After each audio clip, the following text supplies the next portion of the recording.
Na aula de hoje, nós vamos estudar o funcionamento das espécies vegetais em relação ao fogo, ao solo e à sazonalidade climática.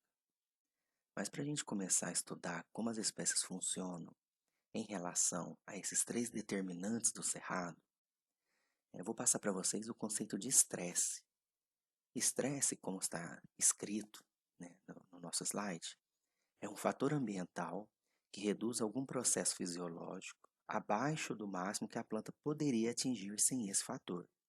Então, pelo gráfico, a gente vê as plantas elas estão em equilíbrio com o ambiente. Quando sofre uma perturbação, existe uma diminuição. Então, se a gente estiver falando de fotossíntese, por exemplo, há uma diminuição da fotossíntese em resposta a essa perturbação. Em algum, se a gente for pensar numa escala do tempo mais curta, né, em alguns minutos ou dias, existe uma estabilização dessa resposta, que ao longo do tempo vai havendo uma aclimatação, como a gente vai vendo aí na direita, indo para a direita, mas no meio do gráfico. Ao longo do tempo, se esse fator continua perturbando essa espécie, ele para de ser uma perturbação ao longo de milhares de gerações. Então a planta vai se aclimatando até chegar no ponto que ela se adapta a essa perturbação e ela volta a um novo equilíbrio, como a gente pode ver à direita da figura. Então, se a gente for pensar que as plantas do cerrado, elas estão há milhares de anos, a gente já estudou, né, a origem do cerrado, elas estão com esses fatores que a gente chama de perturbação, como fogo, como um solo pobre, rico em alumínio, em função dessa sazonalidade climática. As plantas do cerrado elas estão adaptadas a esse ambiente e elas vivem em um equilíbrio, como a gente consegue ver aí. Equilíbrio não seria uma ausência de nenhuma mudança, não. Elas estão em equilíbrio, sempre oscilando e conseguindo viver, né, nesse ambiente. Então, nos próximos slides, a gente vai discutir como que o fogo, como que o solo e como a sazonalidade climática vão influenciar nesse funcionamento das espécies. Como a gente já viu na aula do fogo, que a gente estudou, o fogo como determinante do cerrado, como um dos determinantes do cerrado, a gente viu que o fogo ele tem um efeito na sobrevivência das plantas, principalmente naquelas plantas que estão abaixo de 60 centímetros, né, principalmente as plântulas. E a gente sabe que nesses ecossistemas sujeitos ao fogo, como o cerrado, ou as espécies vegetais sobrevivem como sementes, quer dizer, após a passagem do fogo, a morte do indivíduo da parte vegetativa e a semente sobrevive para que após o fogo a planta consiga de novo germinar e se manter no ambiente, ou a espécie ela pode rebrotar após passagem do fogo, uma parte da planta pode morrer, sofrer algum tipo de dano e o indivíduo ele rebrota após o fogo. Nesses casos, em geral, esses indivíduos apresentam algumas adaptações em relação ao fogo, como casca grossa, reserva de nutrientes e carboidratos. Muitas vezes essas reservas são em órgãos subterrâneos, como raízes, xilopódios, e rebrota a partir de raízes adventícias. Quer dizer, a partir de parte subterrânea, elas possuem algumas gemas, e se morre a parte aérea, a planta consegue rebrotar. Eu coloquei uma foto de uma espécie típica de cerrado, que é Diospyros ríspida, e o que a gente pode ver, essa foto foi logo após algumas semanas de passagem de fogo numa área de cerrado. A gente consegue notar uma casca bem chamuscada e essa planta já tinha rebrotado após a passagem do fogo. Eu coloquei uma foto de uma espécie que ocorre no cerrado, que é o Meiera variabilis. Então, só para a gente poder enfatizar bem essa casca grossa que algumas espécies de cerrado apresentam. Então, eu tentei dar um aumento para que vocês pudessem ver que é uma casca bem, lembra uma cortiça, essa casca que está em volta do tronco.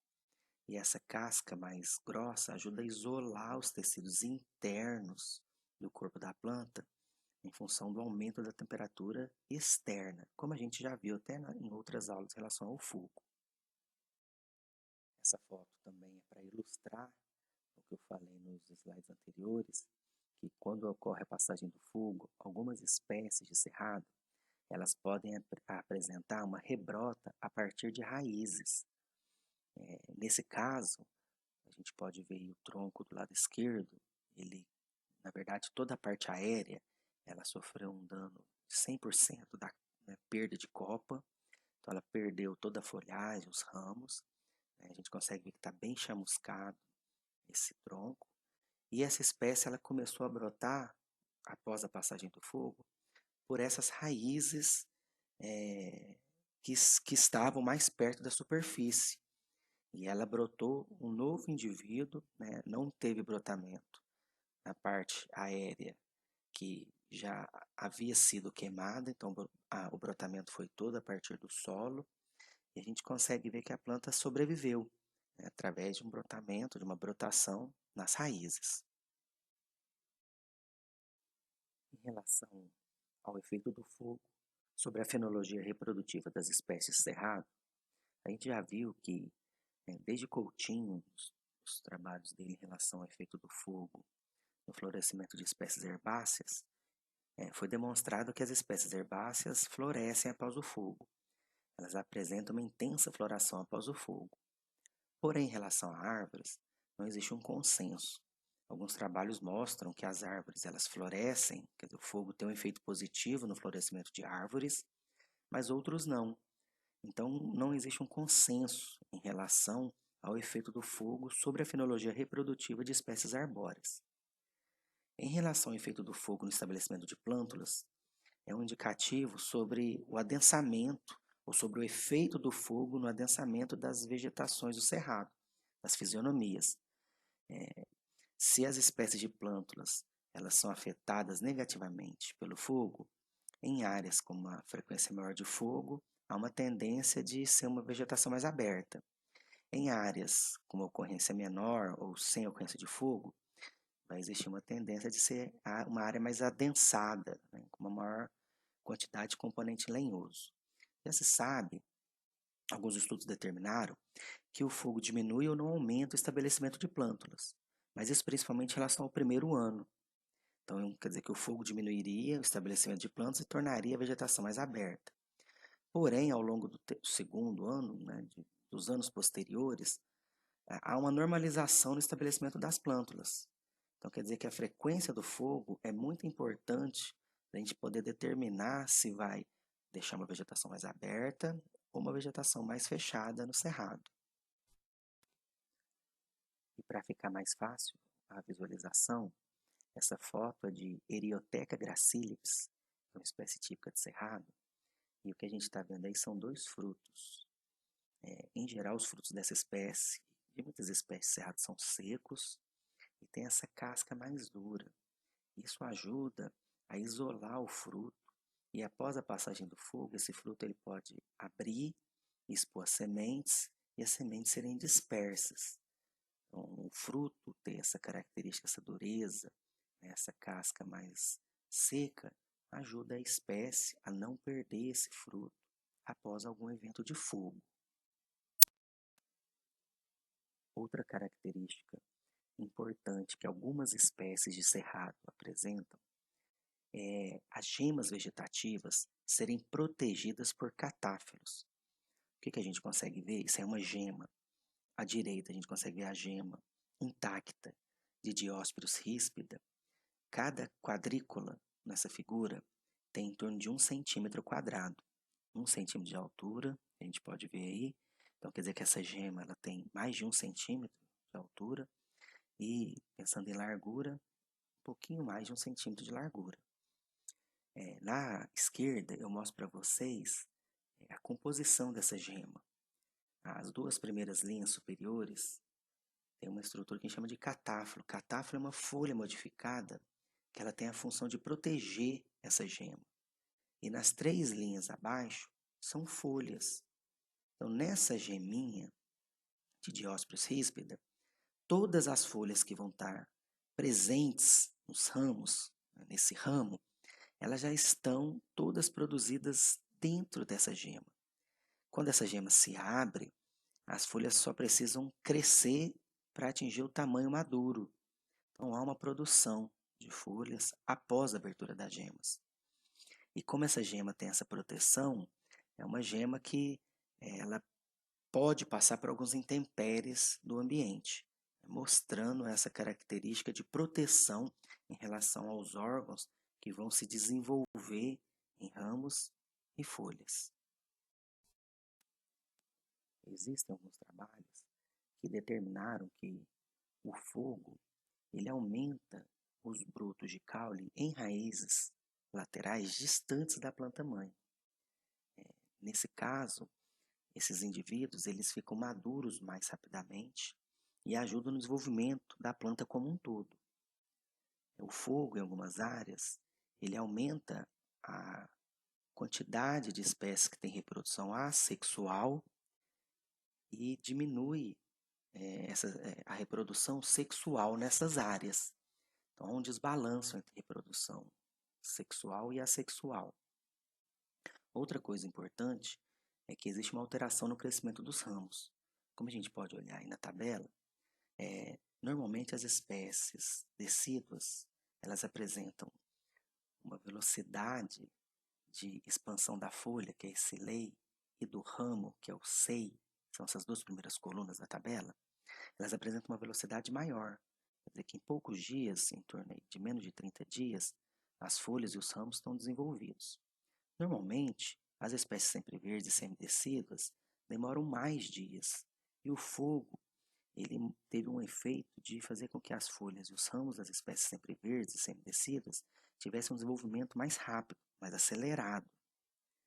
E o que a gente pode ver também em relação à quantidade de centímetros quadrados de folha, que é esse ler, que são produzidas por dia, e a quantidade de centímetros de ramo que são produzidos por dia. Normalmente as espécies decidas, elas têm uma velocidade maior de crescimento, então produzem mais área de folha e de ramo por dia quando comparado às espécies semidecíduas e sempre verdes. E o fogo, ele mudou esse padrão. A gente pode ver que as semidecíduas, elas tiveram um valor maior, né? Uma quantidade maior de centímetros de tanto de ramo quanto de folhas produzidos por dia, que seria nessa segunda linha. Então o fogo, ele tem, muitas vezes, ele resulta em alteração no crescimento de ramos.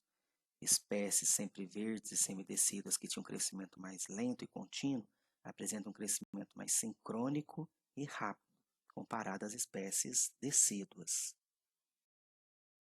Em relação à baixa disponibilidade de nutrientes no solo, vou falar agora um pouquinho, né, sobre a nutrição mineral. A concentração de nutrientes foliares indica o estado nutricional de plantas lenhosas, como falado por Araújo e Haridasan em 2007. Então é importante estudar a concentração de nutrientes foliares em relação à quantidade de nutrientes disponíveis no solo, para a gente poder determinar como que é a nutrição mineral das plantas de cerrado. A gente já sabe que os solos do cerrado, em geral, são ácidos, o que aumenta a disponibilidade de alumínio, manganês e ferro, principalmente em altas concentrações, e são solos com uma baixa concentração de nutrientes essenciais para o crescimento das plantas.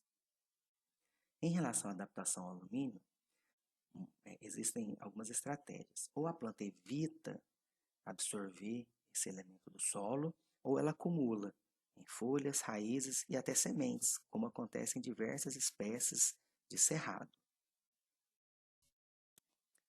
Essa foto foi retirada do trabalho do Haridasan de 2008, publicado na Brazilian Journal of Plant Physiology. O que a gente pode ver da esquerda para a direita é que tem uma diminuição do crescimento das plantas de Miconia albicans.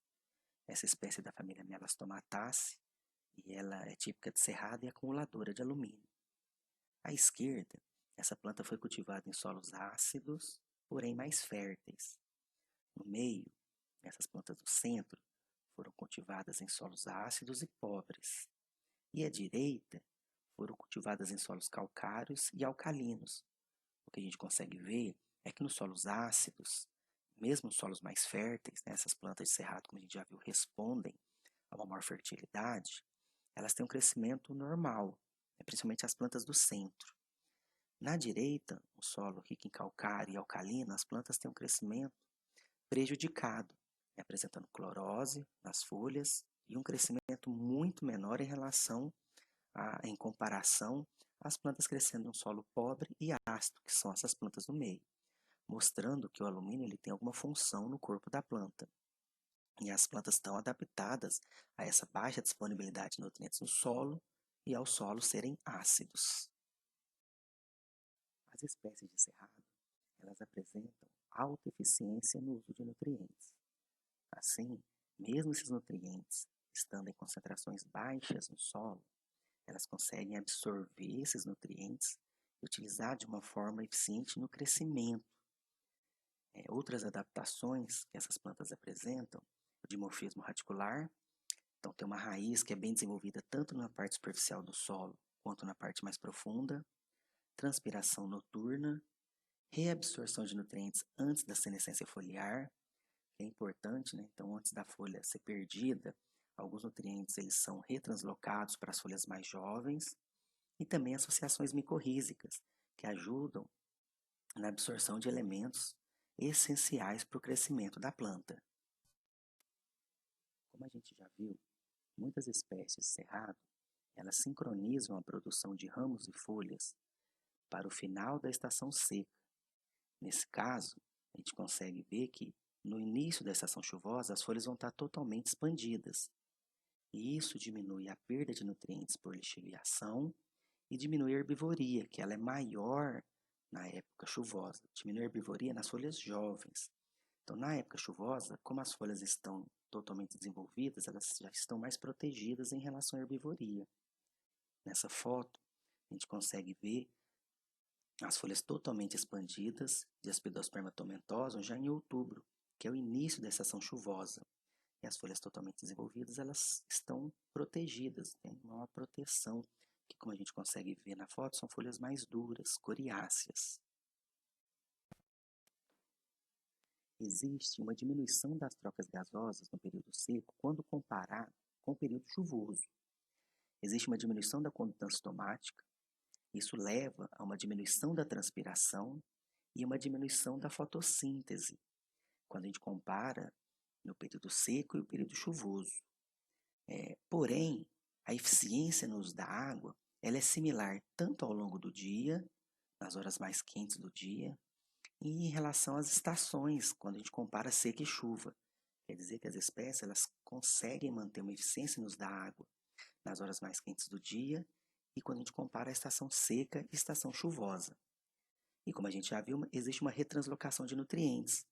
Então, as folhas mais velhas, que vão ser descartadas no período seco, elas retranslocam alguns nutrientes para as folhas mais jovens. Bom, gente, era isso. Espero que vocês tenham gostado e até mais.